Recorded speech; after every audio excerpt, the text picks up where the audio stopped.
Այսօր ապրիլի 24-ը իմ համար դա մեծ որ ասում հիշատակման օր է։ Հիշատակում, որտեղ մտնում է նաև իմ հարազատները, իմ ամբողջ Արցախը, նույնպես կազմում է 15 թվականի Եղեռնի շարունակությունը։ Մինչ այսօր Եղեռնը շարունակվում է։ Այդ անշանակում իմ սրբությունը, իմ պատմությունը, իմ արմատները, իմ ամեն ինչը կորսված օր է, նույն օրվա շարունակությունն է։ Նախ ապագա սերնդին ես խորհուրդ կտամ սիրեն իրենց ազգը, իրենց պատմությունը, հարգեն իրենց պատմությունը, եթե իրենք կարճած չլինեն իրենց արմատներից, իրենց պատմությունից, երբեք պետություն ազգ չի կայանա։ Այ հիմա այս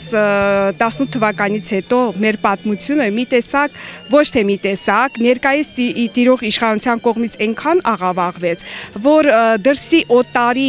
թշնամական ուժերը ներխուժեց, համարյա թե իրանց այդ քարոզարշավի շնորհիվ մեր պատմությունը սկսեց աղավաղվել։ Հիմա էլ կանգնել են այն փաստի առաջ, որ ուզում են մեր ցեղասպանությունը, հայոց Եղեռնը համարեն ինչ-որ ասես մտածածին բան, չեղած բան, ուրանան ցեղասպանությունը ու դրա համար էլ ես խորհուրդ կտամ երբեք, եթե հայ ես արմատներով, ուղն ու ծուծով, պատմությունով հայ ես, երբեք չմոռանան մեր Եղեռնը, որ եղել է մեր դեմ, որովհետև Եղեռնը եթե մոռանում են, նույնը շարունակում են, մեր օրերում էլ շարունակում, 20 թվականը, որ Արցախի դեմ կիրառվեց այդքան ֆոսֆորային զենքերը եւ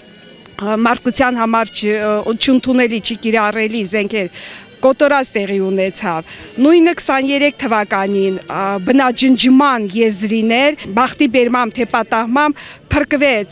փրկվեց, թեկուզ տվեցինք այդքան զոր, փրկվեց Արցախի ժողովուրդը, բայց Արցախը ենթարկվեց Եղեռնի։ Արցախը, որովհետև մեր հուշարձանները, մեր վանքերը, մեր գերեզմանները դրանք էլ են Եղեռնի զոհեր։